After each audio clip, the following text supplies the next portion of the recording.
হযরতে আব্দুল কাদের জিলানী রহমতুল্লাহ আলাইহি যে মায়ের পেটে এসেছিলেন, ওই মা বাসর রাতে, স্বামী বাসর রাতে ঢোকার পরে দৌড় দিয়েছে আবু মুসা জঙ্গি রহমতুল্লাহ আলাইহি। আমি তার জীবনী পড়তে গিয়ে এটা পেয়েছি। স্ত্রী তখন ডাক দিয়ে বলছে, স্বামী আপনি দৌড় দেবেন না, আমার বাবা আপনাকে যেই যেই কয়টা কথা বলেছিল সবই রূপক অর্থে ঠিক আছে। আমার বাবা বলেছিল আমি নাকি অন্ধ, হ্যাঁ আমি অন্ধ। যৌবন পাওয়ার পরে আজ পর্যন্ত আমার চোখ দিয়ে আল্লাহর নিষিদ্ধ কোনো জিনিস আমি দেখি নাই। মেয়েরা যৌবন পায় কখন? এখানে একটা মাসলা বলা দরকার। মেয়েরা এসেছে, সম্মানিতা মা বোনেরা, যখন পয়েন্ট এসেছে আপনাদের মাসলাটা জানা দরকার। মেয়ে মানুষেরা যৌবন প্রাপ্ত হয় যখন তাদের শরীর খারাপ হয়, সেটা 12 বছর 15 বছর 16 বছর যাই হোক, যখনই শরীর খারাপ হবে ওই দিন থেকে তাদের নামাজ এবং রোজা ফরজ। এরপর থেকে বাবার আন্ডারে মায়ের আন্ডারে যতদিন থাকবে, যদি এক ওয়াক্ত নামাজও কাজা করে, যদি না পড়ে যা গোনা হবে এই বাবা মার। হ্যাঁ, এখানে আরেকটা বিষয় বলা দরকার, মেয়ে কখন যৌবন পেয়েছে এটা অনেক বাবা জানে না, কিন্তু মা জানে। হ্যাঁ, কথা বলছেন এখানে। এই জন্য মায়েদের উচিত বাবাকে আপনি ইঙ্গিত দেবেন, তোমার মেয়ে কিন্তু এই অবস্থা। সকালে ফজরের নামাজ শুধু নিজে ঢিপ দিয়ে চলে আসবা না, সেজদাটা মেয়েও যেন দেয় সে ব্যবস্থা করো। ও এতদিন তো অভ্যাস ছিল না, ওকে অভ্যাস তৈরি করাও। হয় নিজে ডেকে দাও, নিজে নামাজের তাকিদ দাও, না আমাকে দিয়ে ভালো করে তাকিদ দাও। কারণ এই মেয়েটা এই যে 12 বছর 13 বছরে যৌবন পেয়েছে, এরপরেও নামাজ পড়ে না। কিয়ামতের দিন যখন আল্লাহ বিচার করতে বসবে, নাজালুহুমা তাহাতা আকদামিনা, তোমাকে আর আমাকে সামনে নিয়ে আল্লাহ বলেন মুখের উপরে জোড়া লাথি দিয়ে জাহান্নামে দেবে। বহু মেয়ে বহু ছেলে জোড়া লাথি মুখে দিয়ে আপনাকে আমাকে জাহান্নামে নেবে, শুধু অসচেতন থাকার কারণে। এজন্য সচেতন হবেন আজকে থেকে মায়েরা। আমি যেদিন যৌবন পেয়েছি ওই দিন থেকে আমার এই চোখ দিয়ে কোনো নিষিদ্ধ জিনিস আমি দেখি না। এই জন্য বাবা আপনাকে বলেছে আমি নাকি অন্ধ। আমার বাবা বলেছিল আমি ন্যাংরা, হ্যাঁ আমার এই পা দিয়ে হারাম কোনো কাজে আমি যাইনি। বাবা বলেছিল আমি কালা, হ্যাঁ আমার এই কান দিয়ে আমি আজ পর্যন্ত কারো গীবত শুনিনি।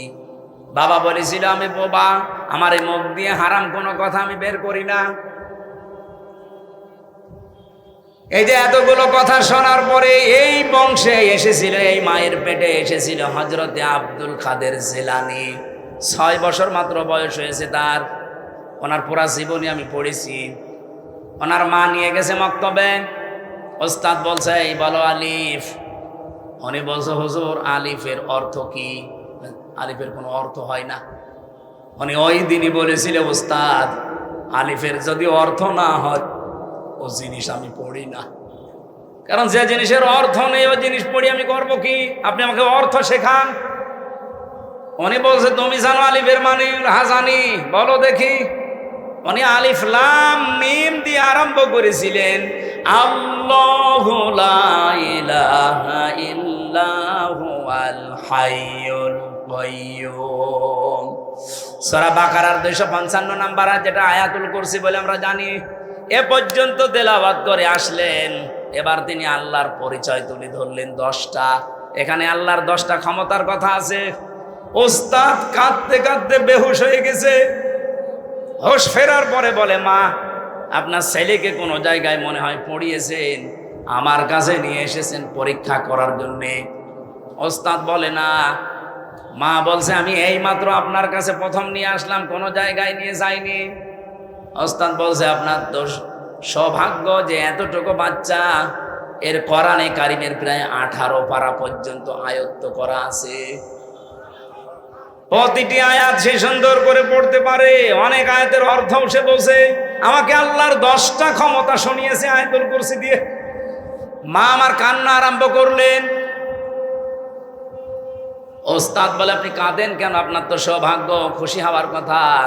বলে না আমি নিজেও কোরআনের হাফেজা। আমার এই সন্তান পেটে আসার পরে আমি প্রতিনিয়ত কোরআন পড়তাম। যখনই জন্ম নিয়েছে ফজরের নামাজ পড়ার পরে আমি একে পাশে বসিয়ে বসিয়ে আমি নিজে পড়তাম। আমি দেখেছি আমারে আব্দুল কাদের আমার মুখের দিকে তাকিয়ে মুখ মিলাচ্ছে। ওস্তাদ, আমার আফসোস হচ্ছে এই কারণে, আমি যদি আর একটু কষ্ট করে পড়াটাই প্রতিদিন পড়তাম, আমার এই ছোট সন্তান এই ছোট বয়সেই কোরআনের হাফেজ হয়ে যেত। আব্দুল কাদের জেলানী এমনি এসেছিল পেটে, আপনার বিয়ের আগেই পেট, সারা দেশের মানুষের দেখা শেষ। এমন ব্লাউজ গায়ে দিয়েছে মনে হচ্ছে ফুটবল খেলার মাঠ। কথা বলছেন, এই দিক থেকে একটা ফিতা, ওই দিক থেকে আর একটা ফিতা, মাঝখানে দিয়েছে গেরো, ওটা ফুটবল খেলার সেন্টার। কত মানুষ আছে বাসে, নজর ওই দিকে দেয় নাকি এলাকায় সব নেই? মা বোন যারা এসেছেন নিজেদেরকে রক্ষা করেন। আল্লাহ এর পরের শব্দে দিয়েছেন রিশা, শুধুমাত্র লজ্জা নিবারণ করার জন্য পোশাক দেয়নি, সৌন্দর্য বৃদ্ধি করার জন্য পোশাক আমি দিয়েছি। হ্যাঁ, এখানে ব্যাখ্যা দুইটা। আপনি শুধুমাত্র সৌন্দর্য প্রদর্শন করতে পারেন পোশাক আশাকের মাধ্যমে, বিবাহিতা মেয়েরা তার স্বামীর কাছে। কথা বোঝা যায়নি? আপনি পোশাকের দ্বারা যদি সৌন্দর্য বর্ধন করতে চান করবেন, কিন্তু কার জন্যে? স্বামী ছাড়া পৃথিবীর কারোর জন্য, এমনকি নিজের বাবার জন্যেও মেয়েদের সাজ করা জায়েজ নেই। আজকে যে পরকীয়া প্রেম বাড়ে, বহু মানুষকে আমি বলতে শুনেছি, হুজুর যেভাবে চাই ওইভাবে করে না। কি আমি চাই আমার বউ রাতে নাইট ড্রেস পরে থাকবে, ও পরে না, এই জন্য আমি অন্য জায়গায় লাইন করি।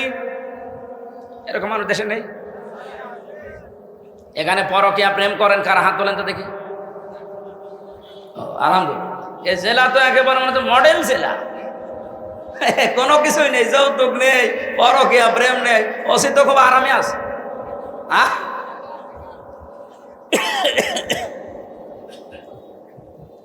না, মেয়েদের কিছু উদাসীনতার কারণে হাজারো স্বামী খারাপ হয়ে যাচ্ছে।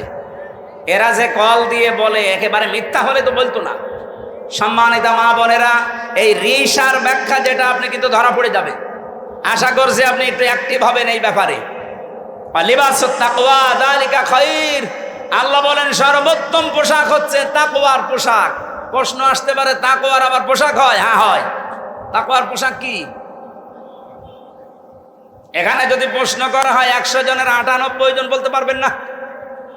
লিবাসুত তাকওয়া যালিকা খায়র, আল্লাহ বলেন তাকওয়ার পোশাক সর্বোত্তম। কি এটা জানো? তাকওয়ার পোশাক হচ্ছে আল্লাহর নির্দেশ এবং আদেশ, নিষেধ এবং আদেশগুলো নিজের জীবনে সেট করা, এটা একটা পোশাক। এই পোশাকটা আমাদের দেশে নেই, এমনকি পরিবেশও নেই। একজন মানুষ যেই পোশাক পরবে, সে পোশাক পরে টিকে থাকার মতো জায়গাও এই দেশে নেই। ওসি সাহেব চেষ্টা করছে বাঁচার, উনি বাঁচতে পারছে না। ওনার উপরে এমন আল্লাহর ওলি বসে আছে যে ওনাকে খারাপ হতে বাধ্য করে। আমি কি বেশি বলে ফেললাম? এরকম জায়গা দেশে নেই।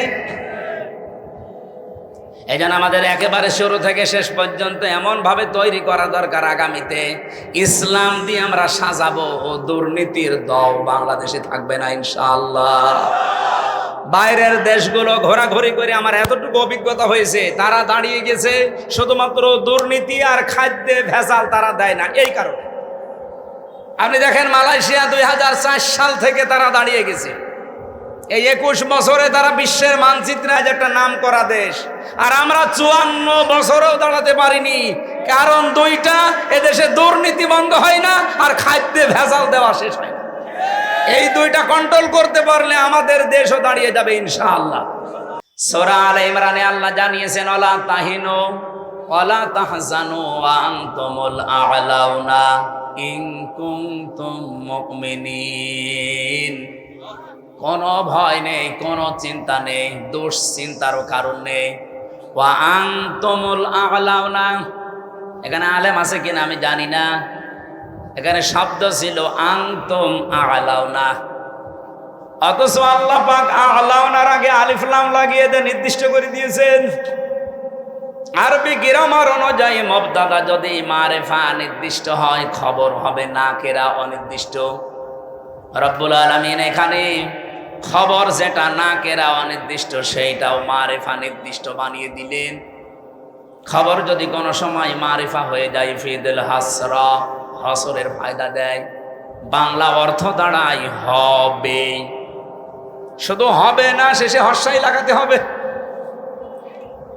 আল্লাহ পাক যেহেতু গ্যারান্টি দিলেন নিজে যে বিজয় তোমরা হবে যদি শুধুমাত্র মুমিন হতে পারো। বাংলার মুসলমানেরা জবান খুলে বলবেন, বিজয় দেওয়ার একচ্ছত্র মালিকানা কার? মুমিন হওয়ার দায়িত্ব কার? আল্লাহ মুমিন হবে, আর আপনি কি করবেন? হ্যাঁ, না হয়নি ভাই। আল্লাহ তো মুমিন আছে, ওনার নামই তো মুমিন। সুতরাং আপনাকে মুমিন হওয়ার শর্ত লাগিয়েছে আল্লাহ।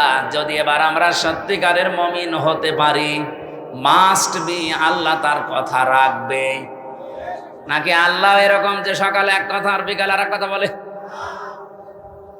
রব্বুল আলামিন বলেন, আতাম্মাত কালিমাতু রাব্বিকা সিদকাও ওয়া আদলা লা মুবাদদিলা লিকালিমাতি ওয়া হুয়াস সামিউল আলিম।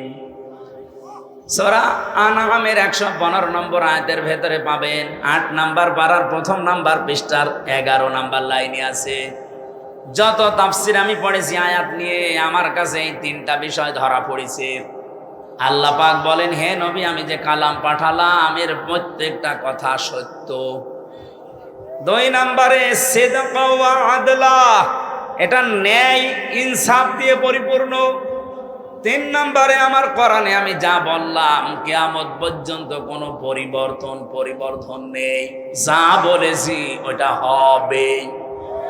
এই জন্য আমরা এত সাহস নিয়ে বলতে পারছি এবার ইসলাম জায়গা মতো যাবে ইনশাআল্লাহ।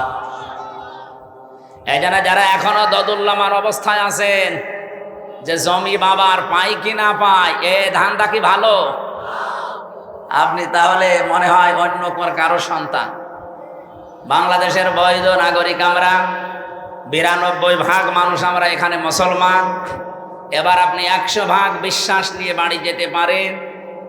যেভাবে জোয়ার উঠেছে, ঝড় উঠলে ঝরা পাতাগুলো আকাশে ওঠে। এবার ঝড় উঠেছে, অবশ্যই এই ঝড়ে কেউ কেউ যারা আমরা পড়ে আছি নিচে, আমাদেরকে আল্লাহ উপরে তোলার জন্যে এ ঝড় সৃষ্টি করে দিয়েছে। জাহাঙ্গীরনগর বিশ্ববিদ্যালয়ে মুসলিম শব্দ পর্যন্ত বাদ দেওয়া হয়েছিল। ইসলামী সাবজেক্ট যে কয়টা ছিল, কেউ পরিচয় দিলে তাকে হত্যা করা কোনো ব্যাপারই না, এরকম জায়গা ওইটা।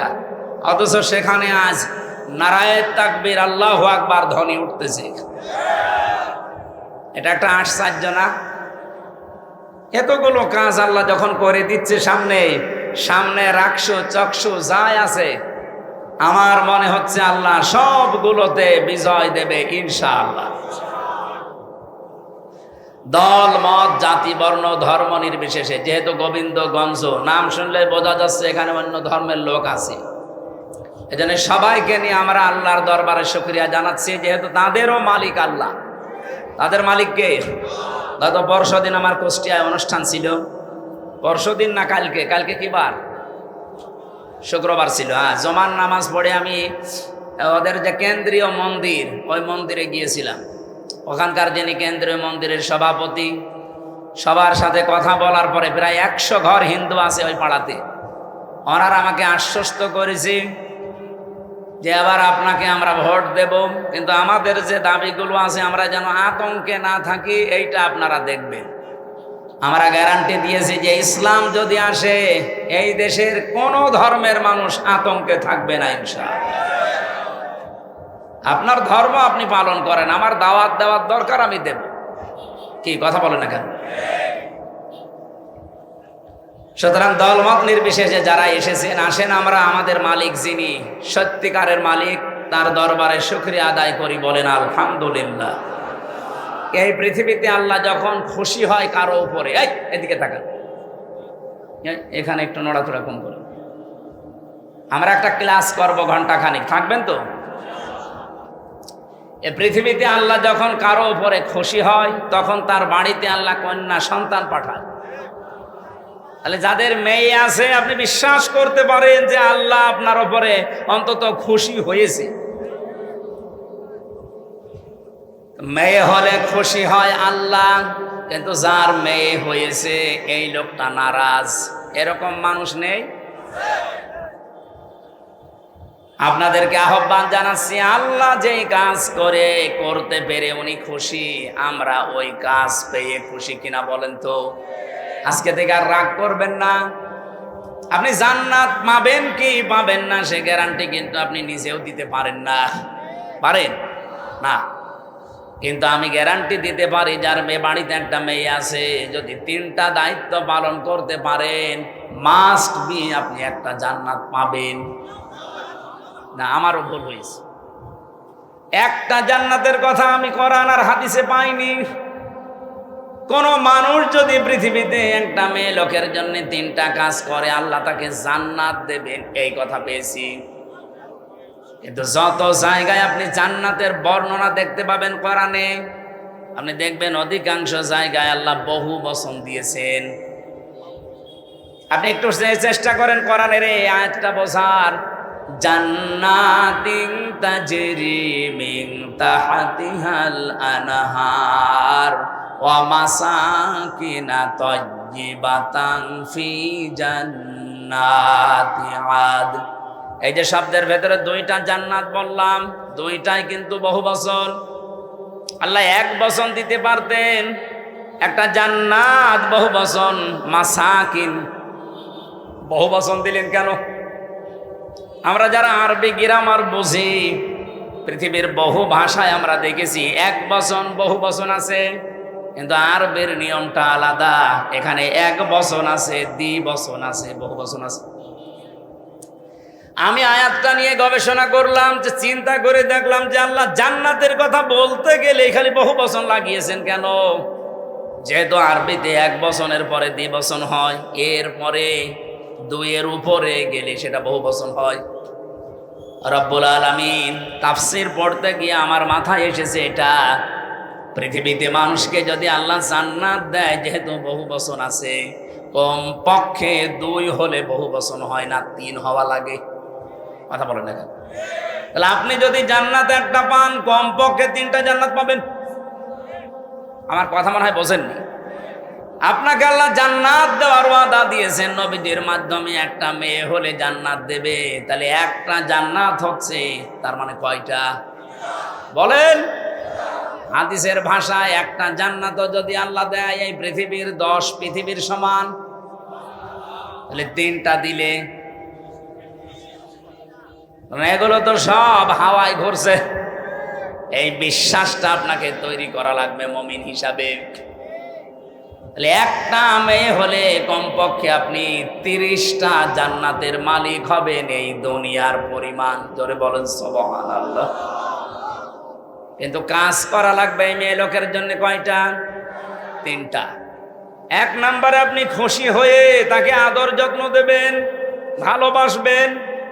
2 নম্বরে তাকে দিন শেখাবেন। নম্বরে সৎ পাত্র দেখে পাত্রস্থ করবেন। হ্যাঁ, আমি দেখেছি বাংলাদেশের বহু বাবা মা গার্জিয়ান এই 3টার হয়তো একটা করে, বাকি 2টা অধিকাংশ পিতা মাতায় করতে চায় না। আর সন্তান হলে অনেক খুশি, ওর পেছনে খরচ করে, ভালোবাসা দেয়, মহব্বত দেখায়, কিন্তু 2 নম্বরে তাকে দিন শিক্ষা দেওয়া লাগবে। এইটার বেলায় অনেকেই উদাসীন, গাফেল।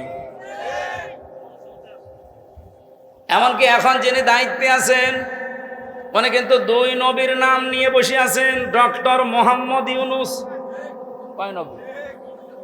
মোহাম্মদ একটা, ইউনুস একটা। অথচ যে কয়েকদিন আগে 1 থেকে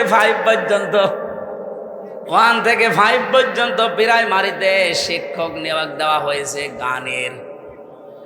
কথা বলছেন, শরীর চর্চার। আপনি একজন মুসলমান 2 নবীর নাম নিয়ে বসে আছেন চেয়ারে। 92% মুসলমানের দেশে আপনি নাচের মাস্টার নিলেন, শরীর চর্চার মাস্টার নিলেন, গানের মাস্টার নিলেন, একটা আলেমকে দিয়ে কোরআন শিক্ষার মাস্টার নেওয়া যায়নি? এ দাবি আমরা জানাচ্ছি আজকে। সারা বাংলাদেশের মুসলমানদের এবং মানুষের একই দাবি যে আপনি যেহেতু ফেব্রুয়ারির 12 তারিখে নির্বাচন দিয়ে চলে যাবেন, যান, এমন একটা কাজ করে যান যেহেতু আপনি অমর হয়ে থাকবেন।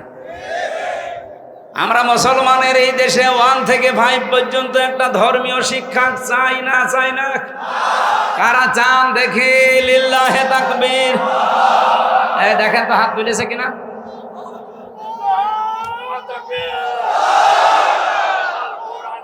আলহামদুলিল্লাহ। আমাদের এই দাবি যদি ডক্টর মোহাম্মদ ইউনূস পর্যন্ত, আমি জানি যে যাবে, কারণ কত ফেরেশতা বসে আছে দেখেন। এই যে কিরামান কাতিবিন না, পৌঁছিয়ে দেবে জায়গা পর্যন্ত। ওনার কান পর্যন্ত যাওয়ার পরও যদি কিছু নাও করে, আমার আরশ পর্যন্ত চলে গেছে।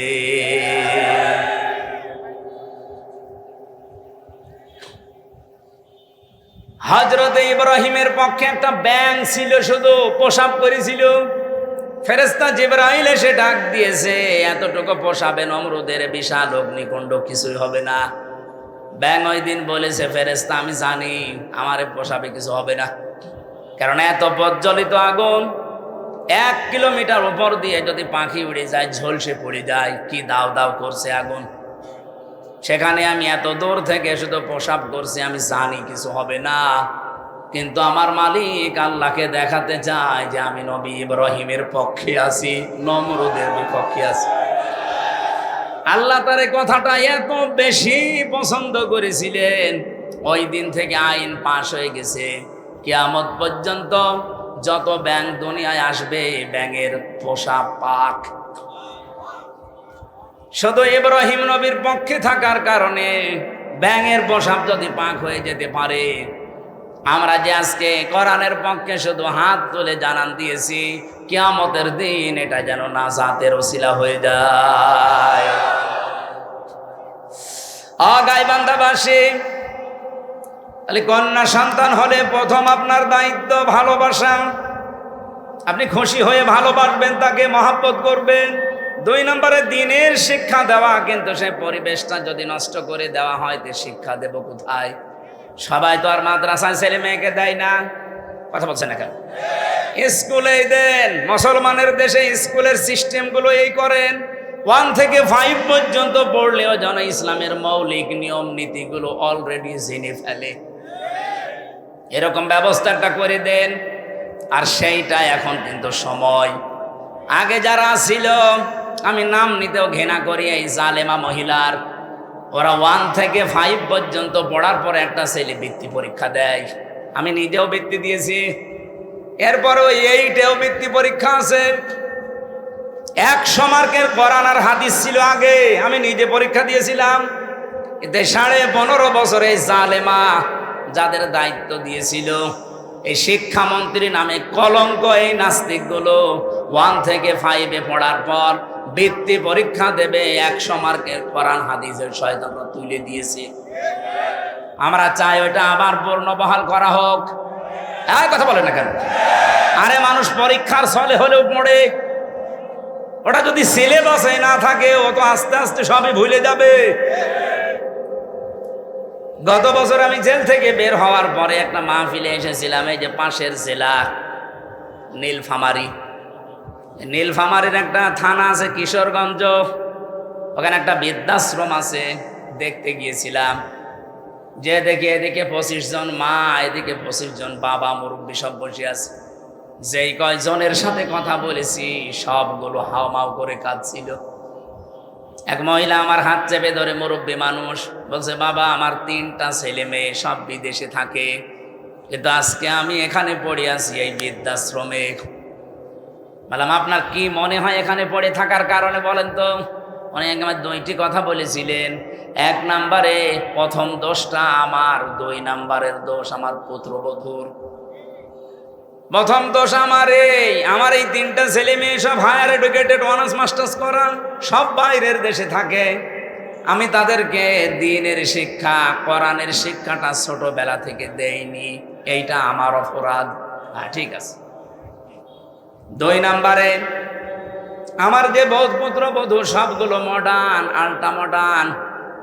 এরা আমার ছেলেদেরকে কান ভাঙিয়েছে যে এই বুড়ি মানুষ বাড়ি রাখার দরকার নেই। শেষ পর্যন্ত তারা তো চলে গেছে, আমারে রেখে গেছে এই বৃদ্ধাশ্রমে। আমি এখন এই যে 24 ঘন্টা কাজ কাম নেই, শুধু পড়তে থাকি, মাঝে মাঝে কোরআন হাদিস ইসলামের ইতিহাস পড়ি। আমি বুঝি এই ছেলেটারও দোষ না, দোষ এখন আমার মনে হচ্ছে। কারণ আল্লাহর কোরআনের যে জ্ঞানটা, ওয়াকাদা রাব্বুকা আল্লা তা'বুদু ইল্লা ইয়্যাহু ওয়া বিল ওয়ালিদাইনি ইহসানা। আল্লাহ বলেন আমি রায় দিলাম, আমি রায় দিয়ে দিলাম, সিদ্ধান্ত দিলাম, ফায়সালা দিলাম, আমি আল্লাহ লিখে দিলাম, আমি আল্লাহ ছাড়া কারো ইবাদত করা যাবে না। আর তোমাদের মা বাবা যাদের আছে তাদের সাথে ভালো ব্যবহার করা লাগবে। আল্লাহর পরে যাদের স্থান তারা কারা? বলেন বলেন। সেই মা বাবা, তাদেরই তারা স্থান জানে না, কারণ তারা এ বিষয়ে জ্ঞান অর্জন করে নাই। তাদেরকে যেহেতু আমরা শেখাতে পারি না, এই জন্য প্রথম দোষটাই আমার। আমরা আশা করব যারা দায়িত্বে আছেন আপনারাও মুরব্বী হবেন। আপনাদের আগামী প্রজন্ম যদি বৃদ্ধাশ্রমে আপনাদের রেখে না আসে, আল্লাহর পরে আপনার স্থান এটা যদি না জানে, আপনাদের কপালেও আসতেছে। যেন আমার মনে হয় এই মুহূর্তে 1 থেকে 5 পর্যন্ত এমন সিস্টেম করা দরকার, মানুষ যেন হাফ আলেম হয়ে যায়। এ দাবি কি শুধু আমার একার না সবার? মেয়েটার জন্য 3 নম্বরে আপনি সৎ পাত্র দেখবেন। আজ মেয়ের বাবা যারা অনেকে সৎ পাত্র দেখে না, দেখে যে এ ছেলের মাল আছে কিনা, নাকি এ ছেলে এসব নেই। বলেন তো, নবীজি তার 4টা মেয়ে বিয়ে দিয়েছিলেন, সবচাইতে আদরের যেটা ফাতেমা তো জহরা। কত ধনী এই মানুষের সন্তান বিয়ের প্রস্তাব দিয়েছে, বিশ্বনবী বলেন না। উনি যদি চিন্তা করতেন যে ধনী মানুষের কাছে দিলে আমার মেয়ে সুখে থাকবে, মক্কার বহু ধনাঢ্য মানুষেরা তাদের প্রস্তাব দিয়েছিল, একটাতেও রাজি হয়নি। এমন একটা মানুষের সাথে নবীজি রাজি হয়েছেন যার নিজের বাড়ি বলেও ছিল না, নবীর বাড়িতে থাকতো। এজন্য সৎ পাত্র হওয়া লাগবে। আমি ঝিনাইদহে একটা বাড়িতে অনুষ্ঠানে ছিলাম, আমাকে চা দিল, কাপ দিয়েছে স্যার, কিন্তু পিরিচ দেয়নি। অথচ লোকটা টিওনো, আপনি টের পাচ্ছেন? আমি তো হেসে ফেলেছি, জ্ঞানী মানুষ তো বুঝে ফেলেছে। আমার দিকে তাকিয়ে বলছে, হুজুর আপনি কেন হাসলেন? আমি কিন্তু জানি আপনি মনে করছেন আমি টিওনো। আমি একটা থানা পুরা উপজেলার প্রধান। আমি আপনাকে চা খেতে দিয়েছি, শুধু কাপে পিরিচ দেয়নি নিচে, আপনি হাসলেন। বাস্তবতা এটা, গত পরশু দিন এই পিরিচটা ভেঙে গেছে, কাপটা নিচের যেটা। আমি ইচ্ছা করলে কিনতে পারতাম, আমি 1000টা পিরিচ কিনতে পারতাম। গতকালকেও আমার অফিসে একটা বিশাল বান্ডিল এসেছিল, শুধু সই করতে বাকি। সই করে দিলে ওই 8 লাখ টাকা আমি পেয়ে যেতাম। এইরকম পিরিচ হাজারটা কিনতে পারতাম। সেই ছোটবেলায় আমি আমার মায়ের কাছে, মাওলানার কাছে, উস্তাদের কাছে আমি শিখেছি যে ঘুষ খাওয়া এটা হারাম। ওই দিন থেকে এই পর্যায় পর্যন্ত আমি আজও কোনো ঘুষ খাইনি। এত কষ্টের জীবন যাপনে আছে।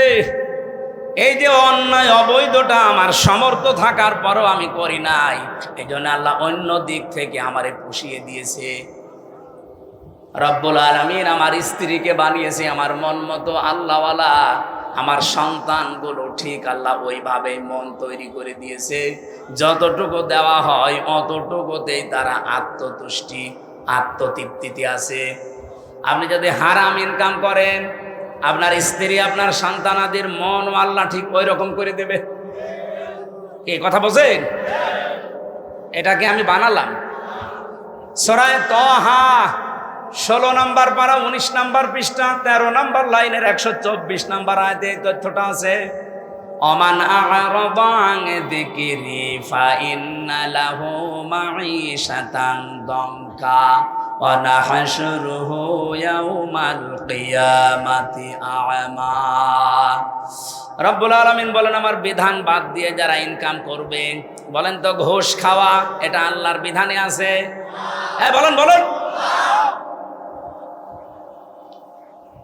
আল্লাহর বিধানের বাইরে যারা উপায় করে ইনকাম করে, চর্ম চোখে দেখতে মনে হয় যে বিশাল সম্পদের মালিক হয়ে যাচ্ছে, আল্লাহ বলেন আমি দঙ্কা করে দেই, ওর জীবনের এই উন্নতিতে কোনো বরকত থাকে না। হ্যাঁ, হয়তো প্রতিদিন 2 লাখ টাকা করে আসবে ঠিক, কিন্তু 2.5 লাখ টাকা চলে যাবে এরকম রাস্তা বানিয়ে দেব। আসবে প্রতিদিন বৈধ অবৈধ ভাবে 2 লাখ করে, যাবে প্রতিদিন কত? লাভ হচ্ছে না লস হচ্ছে? এটা তো একটা গেল। সবচাইতে বড় বিষয়, আমি ওর অন্তর থেকে শান্তি তুলে নেব। এই দঙ্কা শব্দের ব্যাখ্যা হচ্ছে ওর জীবনের কোনো কিছুতে আমি শান্তি রাখবো না। ওর বউ চলবে ওর অবাধ্য হয়ে, সন্তান আদিগুলো নষ্ট হয়ে যাবে, কারণ এই প্রভাব পড়বে। হারাম ইনকাম করে যা খাওয়াচ্ছেন এই সন্তানগুলো হারাম হয়ে যাবে। এতটুকু আল্লাহ যদি শেষ করে দিতেন আয়াতই পড়তাম না। এর পরেরটা আরো ঝামেলা। ওয়া নাহশুরুহু ইয়াওমাল কিয়ামাতি আ'মা। কিয়ামতের দিন ওকে যখন তুলবো, ওর চোখ থাকবে না, অন্ধ হয়ে উঠবে। আমি আল্লাহর সামনে দাঁড়িয়ে বলবে, ক্বালা রাব্বি লিমা হাসারতানি আ'মা। হে আল্লাহ, আমার তো চোখ ছিল, আমি অন্ধ কেন? রব্বুল আলামিন এবারে মানে কঠিন কথা জানালেন যে আমি ওকে সঙ্গে সঙ্গে ধমক দেব। ক্বালা কাযালিকা আতাতকা আয়াতুনা ফানাসিতাহা। তোর সামনে আমার আয়াতগুলো এইভাবেই তেলাওয়াত হতো। হাজার হাজার আলেম ওলামা নবী রাসূলরা তোকে এইভাবে শুনিয়েছে। আমার আয়াতগুলো শোনার পরে এভাবে না শোনার ভান করেছিলি, জানার পরে যেভাবে না জানার ভান করতিস, যেভাবে ভুলে গিয়েছিলি জানার পরে, আজকে তোরে আমি আল্লাহ ভুলে গেলাম। তুই যে আমার বান্দা ছিলি, তুই যে আমার বান্দি ছিলি, কোনো দিন আমার এই জবানে তোর নাম আমি আর উচ্চারণ করব না। বলেন নাউজুবিল্লাহ। ও গাইবান্ধাবাসী, কিয়ামতের দিন যদি আল্লাহ আমাকে না ডাকে, আমার নাম ধরে তার জবানে, আপনার নাম ধরে যদি কিয়ামতে আল্লাহর ডাক না দেয় যে তোর নাম আর কোনোদিন উচ্চারণ হবে না, যা। নিজের নাম উচ্চারণ না হলে কেমন লাগে আপনি জানেন? আমি যখন আয়না ঘরে ছিলাম, মাটির নিচে আমি নিজে দেখেছি, মাটির নিচের ওই দেওয়ালে লেখা আছে। কেউ কেউ এই নখ দিয়ে, বড় বড় নখ হয়ে যায়, খুশিয়ে খুশিয়ে এই দেওয়ালের সাথে লিখেছে যে ভাইরা, এই যে নাম্বার লিখেছি, কেউ যদি বাইরে যেতে পারেন এই নাম্বারে যাবেন যে এই নামের মানুষটা আজও বেশি আছে। মানুষটা পড়ে আছে আজ 8 বছর, 10 বছর, 14 বছর পড়ে আছে, কেউ জানে না। আমার সাথে যারা ছিল 7 বছরের মানুষ আমি পেয়েছি, পাগলের মতো হয়ে গেছে। এত বড় বড় চুল, তার মানে 6 মাস 1 বছর পরে তাদের চুল কেটে দেয় কোনো কায়দায়। আমি তো অল্প দিন ছিলাম, এই জন্য আমার অত কিছু হয়নি। ওর নাম যে কি, লোকটা নিজের নাম পর্যন্ত ভুলে যায়, কারণ কেউ তারে ডাকে না। নিজের নামই দুনিয়ার এই জমিনে কেউ না ডাকলে কত আফসোস লাগে, কত দুঃখ লাগে, কত কষ্ট লাগে নিজের ভেতরে। আল্লাহ পাক বলেন, কিয়ামতের দিন তোর নাম আমি আমার মুখ দিয়ে আর কোনো দিন উচ্চারণ করব না। তুই যে আমার বান্দা ছিলি, তোকে আমি বানিয়েছিলাম, আমি ওটা ভুলে যাব। এই আয়াতটা পড়ার পরে আমার সবচাইতে বেশি টেনশন হয়, ওয়াকাযালিকাল ইয়াউমা তুনসা দিয়েছেন আল্লাহ। জীবনেও আপনার নাম আর উচ্চারণ হবে না, ওই শেষ। আমার তো মনে হয় এরকম বহু মানুষ দুনিয়াতে আমরা আছি যারা আল্লাহর বিধানকে বাদ দিয়ে এই পৃথিবীতে উপায়, ইনকাম এগুলো করছি দেদারছে। আশা করছি এই মাইকের আওয়াজ শোনার পরে এই মানুষগুলোর জীবন থামবে। আল্লাহ যেন তৌফিক দাও, মানুষকে বলেন আমিন। কন্যার সন্তান হলে যে দায়িত্বগুলো পালন করা লাগে, এগুলো যদি সত্যি আমরা করি, আল্লাহ যেহেতু খুশি, উনি জান্নাত দেওয়ার ঘোষণা দিয়েছেন। মেয়ে যাদের আছে, আল্লাহ কমপক্ষে যেন 3টা জান্নাতের মালিক তাকে বানান, আমিন। দ্বিতীয় নম্বরে হাদিস হচ্ছে, আল্লাহ যদি ওই লোকটার উপরে আর একটু খুশি হয়, তখন তার বাড়িতে আল্লাহ মেহমান পাঠায়। যদি আর একটু বেশি খুশি হয়, তখন তাকে রোগ ব্যাধি দিয়ে একটু পরীক্ষা চালায়। যদি আল্লাহ আর একটু বেশি খুশি হয়ে যায়, সর্বশেষ তখন ওই এলাকায় আল্লাহ বৃষ্টি নাজিল করে। সিস্টেম অপর পৃষ্ঠায় দেখুন, রব্বুল আলামিন বলেন, এটা হাদিস মুসলিম শরীফ, এই পৃথিবীতে আমি আল্লাহ যদি কারো উপরে রেগে যাই, তার 1 নম্বরে তাদের উপরে যে মানুষগুলো দুনিয়ায় যৌতুক খায়। এদেশে তো যৌতুক নেই। যৌতুক এটা মানবতার সাথে মহা কৌতুক। আমি এ কোরআন হাতে নিয়ে গ্যারান্টি দিতে পারি, এবার যদি ইসলাম যায়, বারবার তো মেয়ে লোককে আমরা পাঠিয়েছি, 2 মহিলা এটার একটাও করে নাই। ইসলাম যদি এবার যায়, সর্বপ্রথম যৌতুক নামে এই কৌতুককে ঝাঁটা পিটা করে বিদায় করা হবে।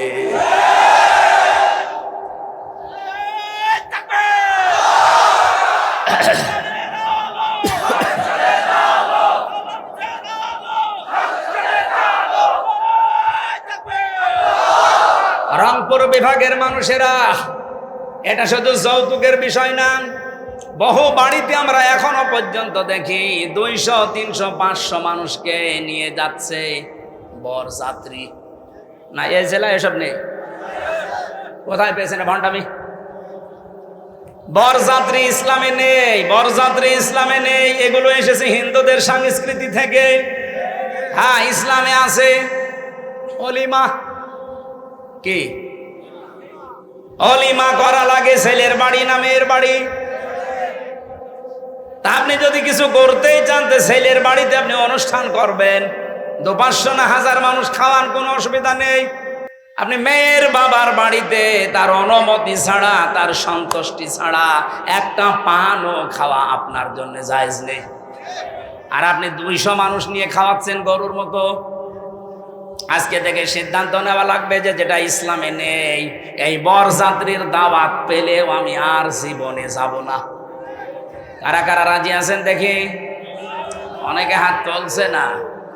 ঠিক আছে, আলহামদুলিল্লাহ। এখানে যারা বিয়ে করেছেন, সত্যি করে বলবেন, বিয়ে যারা করেছেন, অলিমা করেছেন, কারা কারা হাত তোলেন তো? আন্দাজে হাত তুলছেন না? ওসি সাহেব হাত তুলতে পারিনি, তার মানে উনি অলিমা করিনি, বরযাত্রী নিয়ে গেছে। সিস্টেম হয়তো জানতো না। আগামীতে এই সিস্টেম বাংলাদেশে থাকবে না। এদেশে যদি মেয়ে বিয়ে করতে চান, আপনি বিয়ে করে নিয়ে এসে অলিমা করবেন ছেলের বাড়িতে। যৌতুকের টাকা না খেয়ে আমার মনে হয় পায়খানা করে খেয়ে ফেলা ভালো। হ্যাঁ, কারণ পায়খানা খেলে মাত্র একটা গুনাহ হবে, কবিরা গুনাহ। আর যৌতুকের টাকা যারা নেন, ডবল গুনাহ হবে, একটা কবিরা আর একটা জুলুমের গুনাহ। যতদিন পর্যন্ত এই টাকা আপনি শ্বশুর শাশুড়িকে ফেরত না দেবেন, ততদিন আল্লাহ আপনাকে মাফ করবে না। বেশি বললে আবার আমিও ঝামেলায় পড়ে যাব, কারণ আমি একটা সাইকেল নিয়েছিলাম, এটা ফেরত দেওয়া লাগবে। আমি যদিও দিয়েছি ওইটা, তারপরেও যদি শ্বশুর বলে না ওই সময় সাইকেল আর এখন সাইকেল দাম আকাশ পাতাল, টাকা আরো দে, অসুবিধা নেই, আমি দিয়ে দেবো। তো যারাই নিয়েছেন দেওয়া লাগবে। এই যে বারবার বরযাত্রী নিষেধ করছি যেতে, অলিমা করার জন্য বলছি, আমার 3টা মেয়ে, আমার বাসা লাগবে না। এই কথা বলে না কেন? না, ইসলামে যেহেতু নেই এই কাজটা, এই সমাজে বন্ধ হওয়া দরকার। এই গাইবান্ধা থেকে এই সংস্কার আরম্ভ হওয়া দরকার ইনশাআল্লাহ। আপনারা আরম্ভ করেন তো সামাজিকভাবে, দেখবেন হয়ে যাবে। সংস্কার যখন চলছে সারা দেশে, এইটা নিয়ে সংস্কার হোক। এদেশে আর কোন যৌতুক থাকবে? ইসলাম আসলে তো থাকবেই না। আমরা নিজেরাও এখন চেষ্টা চালাবো। 2 নম্বরে আল্লাহ আরেকটু যখন রেগে যান যারা গেবত করে তাদের উপরে, অথচ গেবত এখন আমাদের কাছে ঘি ভাতের মতো হয়ে গেছে। 3 নম্বরে আল্লাহ আর একটু যখন রেগে যায় কারো উপরে, যে লোকটা মিথ্যা কথা বলে। এদেশে তার এটা নেই।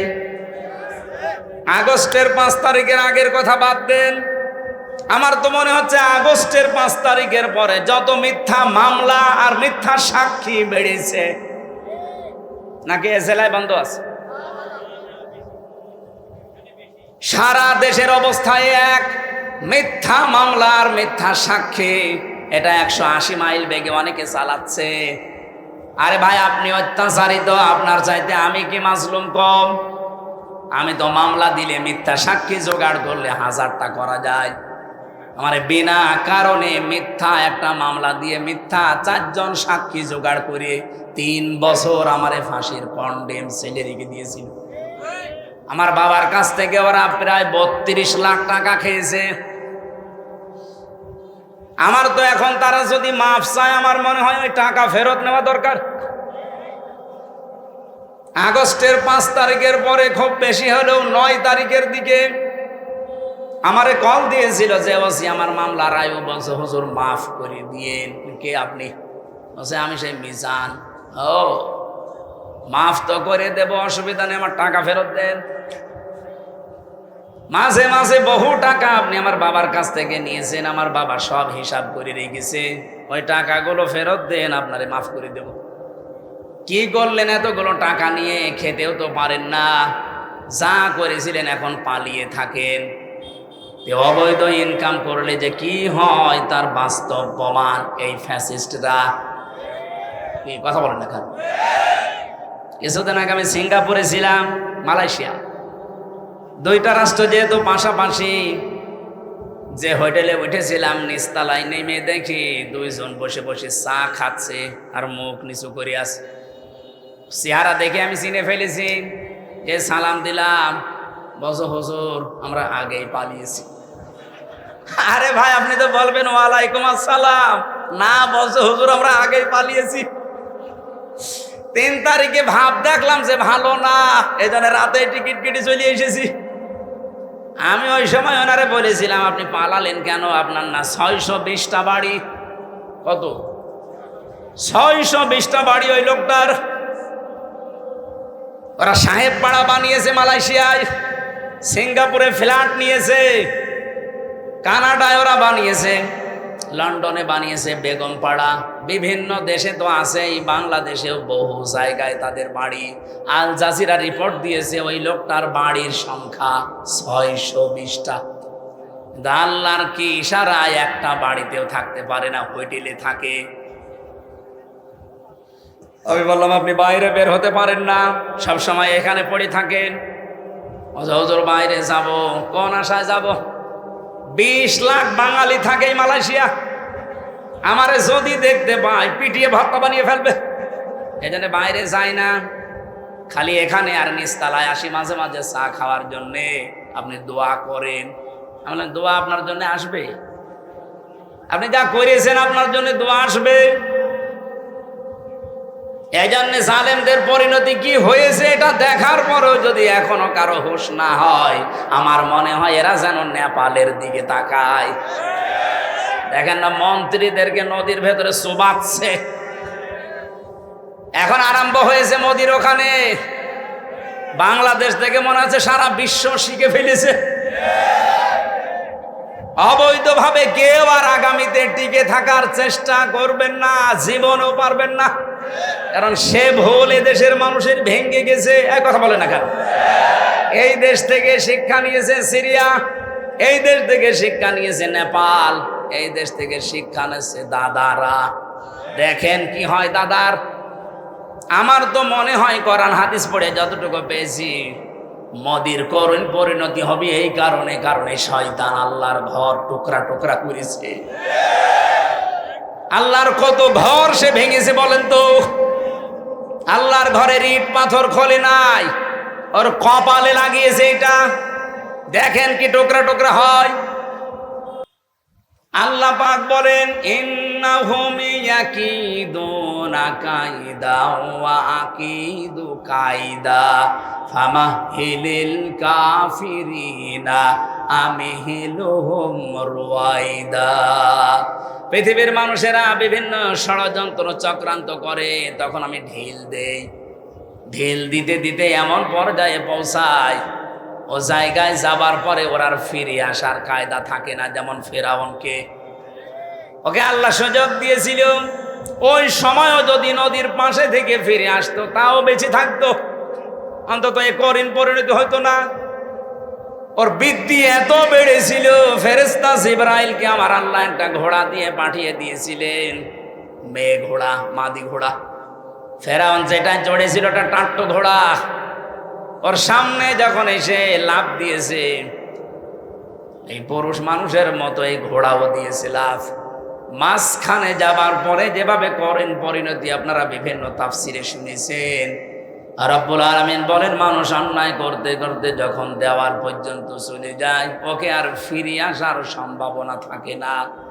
এজন্য আমাদের যখন সময় আছে, এই মিথ্যা মামলা, মিথ্যা কেস থেকে, মিথ্যা সাক্ষী থেকে যদি আগামীতে এই বাংলাদেশে বাঁচতে চান, দলমত দেখা যাবে না, সবাই মিলে ইসলামকে সংসদে পাঠাতে হবে।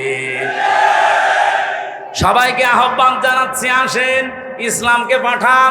আপনিও নিরাপদে থাকতে পারবেন, আমিও নিরাপদে থাকতে পারবো। গোবিন্দচন্দ্র পরামানিক, রাজবাড়ি বাড়ি, উনি সারা বাংলাদেশের হিন্দু মহাজোটের মহাসচিব। সেদিন ঢাকাতে আমারে বলছিল, মাওলানা, জামাত ইসলামী বাংলাদেশ যদি এবার রাষ্ট্রে আসে, আমার বিশ্বাস দেশের সব ধর্মের মানুষেরা নিরাপদে থাকতে পারবে। একটা হিন্দু মানুষ কথা বুঝে ফেললো, আর আপনার বুঝে আসে না। আপনি কোন ধান্দায় আছেন? ইসলাম না আসলে 54 বছর কি হয়েছে আপনি দেখেন না? কেউ কেউ চ্যাম্পিয়ন হয় দুর্নীতিতে, আর কেউ কেউ 15.5 বছরে কি করলো নিজের চোখের সামনে। আমার 33 বছর বয়স, 92 সালে আমার জন্ম। সেই হিসাবে আমি 33 বছরের ভেতরে 18 বছর থেকে যদি আমি ভোট দিতে আরম্ভ করতাম, 3 বার ভোট দিতে পারতাম, একবারও পারি নাই। আগামীতে আমার একটা আশা, একটা শখ, একটু ভোট দেব। সেটাও দেখছি অনেকে এখন বন্ধ করার রাস্তায় আছে। এই কথা বলে না কেন? আপনি বলেন, ডাকসুর মতো কয়েকটা ছাত্র, মাত্র 11,000, এই রেজাল্ট দিতে আপনার 3 দিন লাগে। কোন কারণে? আপনি যদি এত অ্যানালগ হয়ে থাকে, ডিজিটাল বাংলাদেশে আপনার মতো মানুষ বেশি হওয়ার দরকার নেই। আপনিও পথ ছেড়ে দিয়ে ভিক্ষা করে খান। 11,000-এর যদি এই অবস্থা হয়, 18 কোটি মানুষ যখন ভোট দেবে, বলেন কত বছর লাগবে গণনা করতে?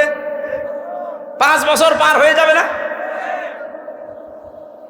এজন্য এই পদ্ধতি যদি অব্যাহত রাখেন আপনারা, আগামীতে কোনো নির্বাচনই আর বাংলাদেশের মানুষ মেনেও নেবে না, দেবেও না।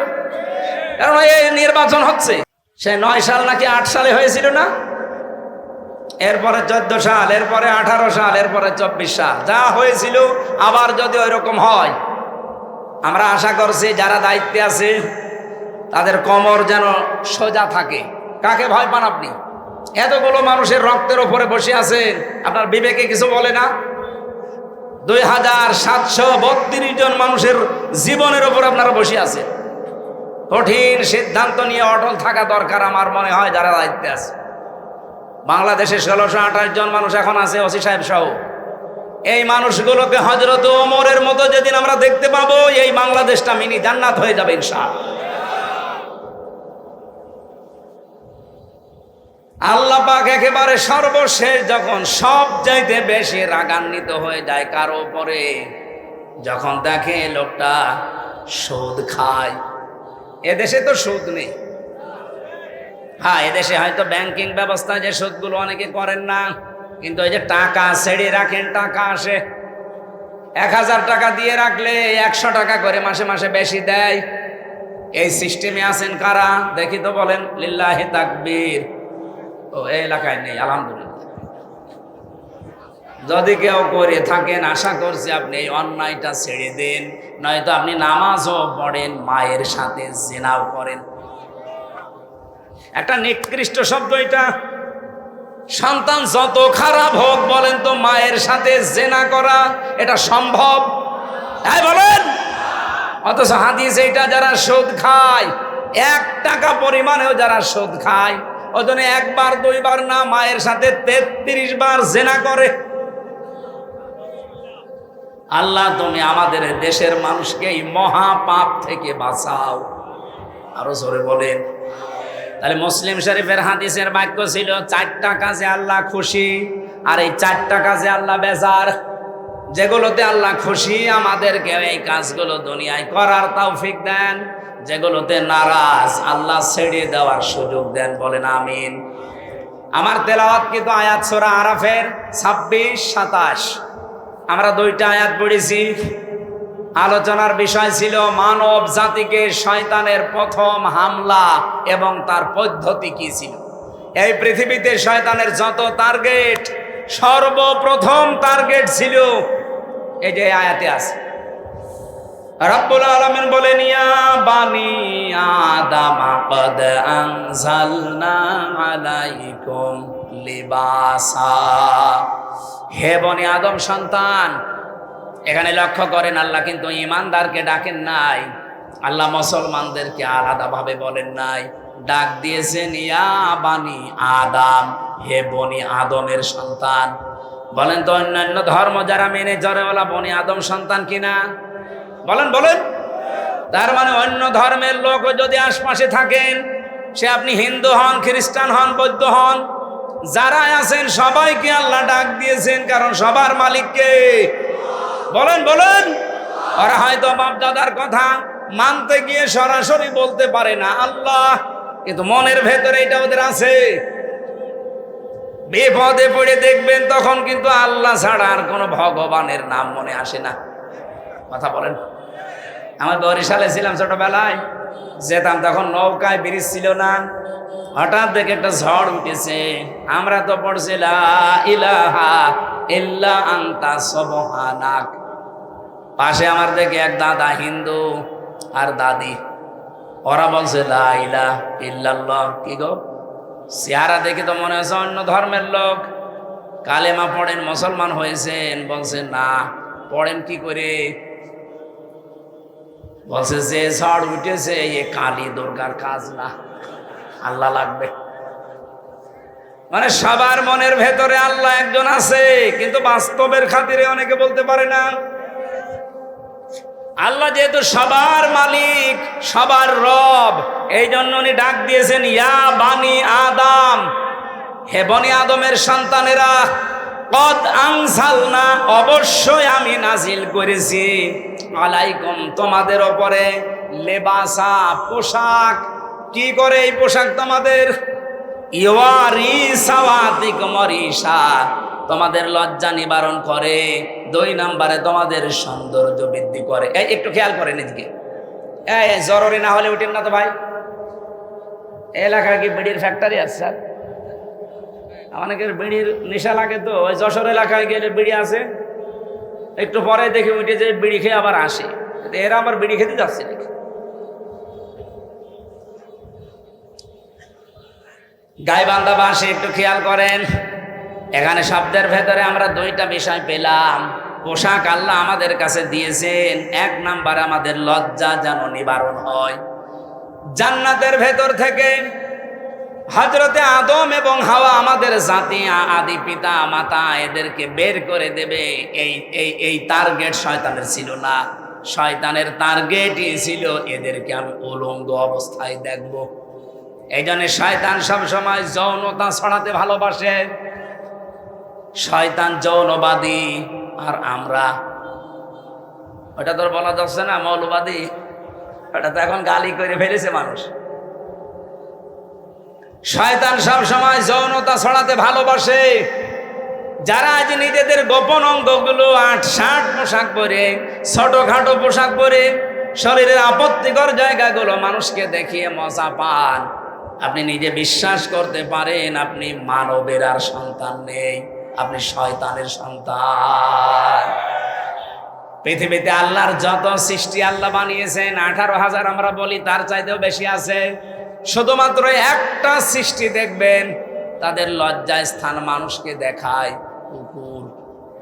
কি এত বড় লেজ উল্টো করে রাখে, মানুষকে দেখায় যে যা দেখবি দেখ।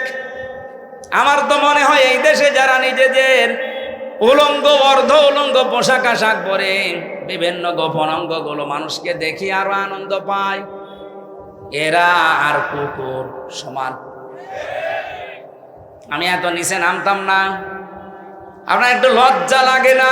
এমন খারাপ পোশাক পরে রাস্তায় আসেন, মানুষ আপনাকে দেখে কত রকমের আজে বাজে, কত রকমের নিম্ন কথা বলে আপনি জানেন? আপনি যখন রাস্তা দিয়ে আপনার বউকে উলঙ্গ অর্ধ উলঙ্গ করে মোটরসাইকেলে নিয়ে যান, কত যুবক রাস্তায় দাঁড়িয়ে বলে মাল গেল। আর আপনার বউকে দেখে যদি কেউ বলে যে মাল গেল, ওই মালের পেটে আর ভালো মাল আল্লাহ দেবে না। কারণ মেয়েদের এই কয়েক ইঞ্চি পেট, এটা খুব দামি জায়গা। এখানে যার নজর যত খারাপ পড়বে, ওখান থেকে খারাপ জিনিস ডেলিভারি আসবে। বলে যে হুজুর দোয়া করেন ছেলে যেন আব্দুল কাদের জেলানির মতো হয়। ছেলে আব্দুল কাদের জেলানি এমনি হবে? হযরতে আব্দুল কাদের জেলানি রহমতুল্লাহ আলাইহি যে মায়ের পেটে এসেছিলেন, ওই মা বাসর রাতে, স্বামী বাসর রাতে ঢোকার পরে দৌড় দিয়েছে আবু মুসা জঙ্গি রহমতুল্লাহ আলাইহি। আমি তার জীবনী পড়তে গিয়ে এটা পেয়েছি। স্ত্রী তখন ডাক দিয়ে বলছে, স্বামী আপনি দৌড় দেবেন না, আমার বাবা আপনাকে যেই যেই কয়টা কথা বলেছিল সবই রূপক অর্থে ঠিক আছে। আমার বাবা বলেছিল আমি নাকি অন্ধ। হ্যাঁ আমি অন্ধ। যৌবন পাওয়ার পরে আজ পর্যন্ত আমার চোখ দিয়ে আল্লাহর নিষিদ্ধ কোনো জিনিস আমি দেখি নাই।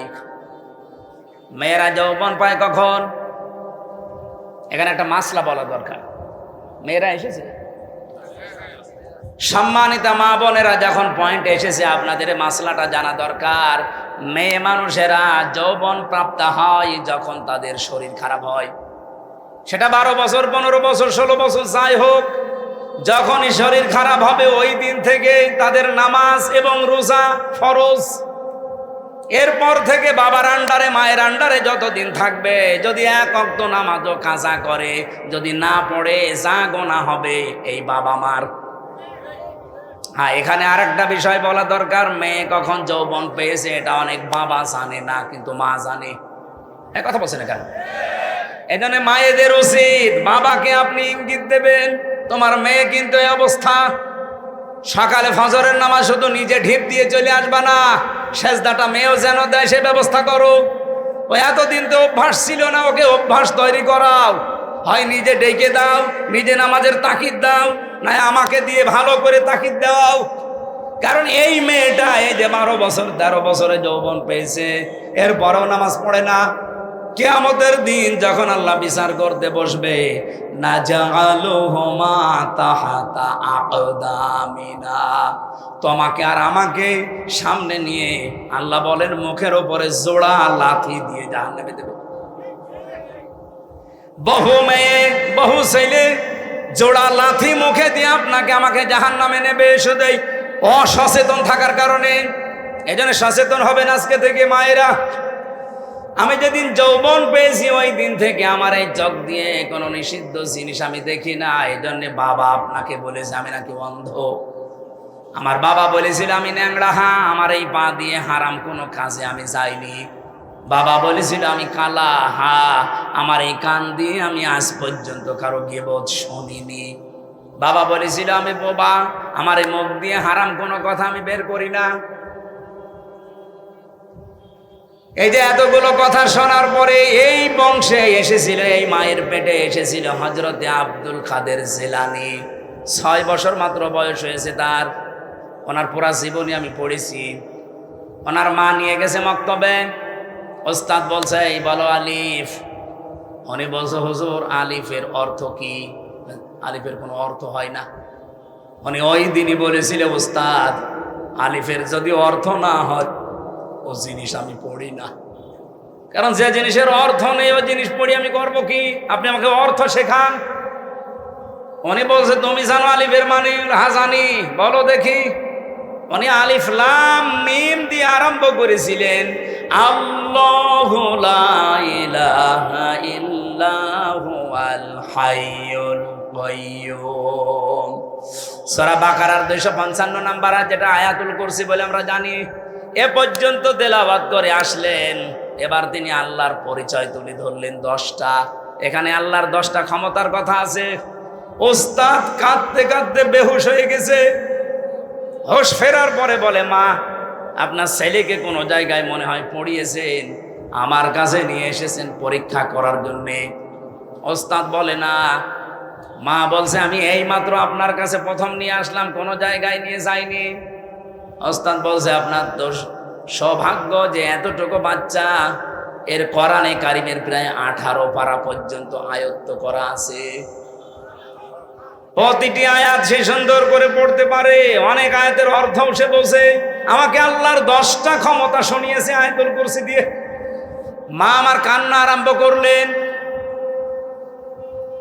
ওস্তাদ বলে, আপনি কাঁদেন কেন? আপনার তো সৌভাগ্য, খুশি হওয়ার কথা। বলে, না, আমি নিজেও কোরআনের হাফেজা। আমার এই সন্তান পেটে আসার পরে আমি প্রতিনিয়ত কোরআন পড়তাম।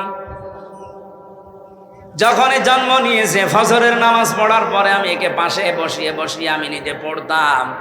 আমি দেখেছি আমার আব্দুল কাদের আমার মুখের দিকে তাকিয়ে মুখ মিলাচ্ছে। ওস্তাদ, আমার আফসোস হচ্ছে এই কারণে, আমি যদি আর একটু কষ্ট করে পড়াটাই প্রতিদিন পড়তাম, আমার এই ছোট সন্তান এই ছোট বয়সেই কোরআনের হাফেজ হয়ে যেত। আব্দুল কাদের জেলানী এমনি এসেছিল পেটে। আপনার বিয়ের আগেই পেট, সারা দেশের মানুষের দেখা শেষ। এমন ব্লাউজ গায়ে দিয়েছে মনে হচ্ছে ফুটবল খেলার মাঠ। কথা বলছেন, এই দিক থেকে একটা ফিতা, ওই দিক থেকে আর একটা ফিতা, মাঝখানে দিয়েছে গেরো, ওটা ফুটবল খেলার সেন্টার। কত মানুষ আছে বাসে, নজর ওই দিকে দেয় নাকি এলাকায় সব নেই? মা বোন যারা এসেছেন নিজেদেরকে রক্ষা করেন। আল্লাহ এর পরের শব্দে দিয়েছেন রিশা, শুধুমাত্র লজ্জা নিবারণ করার জন্য পোশাক দেয়নি, সৌন্দর্য বৃদ্ধি করার জন্য পোশাক আমি দিয়েছি। হ্যাঁ, এখানে ব্যাখ্যা দুইটা। আপনি শুধুমাত্র সৌন্দর্য প্রদর্শন করতে পারেন পোশাক আশাকের মাধ্যমে, বিবাহিতা মেয়েরা তার স্বামীর কাছে। কথা বোঝা যায়নি? আপনি পোশাকের দ্বারা যদি সৌন্দর্য বর্ধন করতে চান করবেন, কিন্তু কার জন্যে? স্বামী ছাড়া পৃথিবীর কারোর জন্য, এমনকি নিজের বাবার জন্যেও মেয়েদের সাজ করা জায়েজ নেই। আজকে যে পরকীয়া প্রেম বাড়ে, বহু মানুষকে আমি বলতে শুনেছি, হুজুর যেভাবে চাই ওইভাবে করে না। কি আমি চাই আমার বউ রাতে নাইট ড্রেস পরে থাকবে, ও পরে না, এই জন্য আমি অন্য জায়গায় লাইন করি। এরকম মানুষ দেশে নেই? এখানে পরকীয়া প্রেম করেন কারা? হাত তোলেন তো দেখি। আলহামদুলিল্লাহ। এই জেলা তো একেবারে মানে মডেল জেলা, কোনো কিছুই নেই, যৌতুক নেই, পরকীয়া প্রেম নেই, ওসি তো খুব আরামে আছে।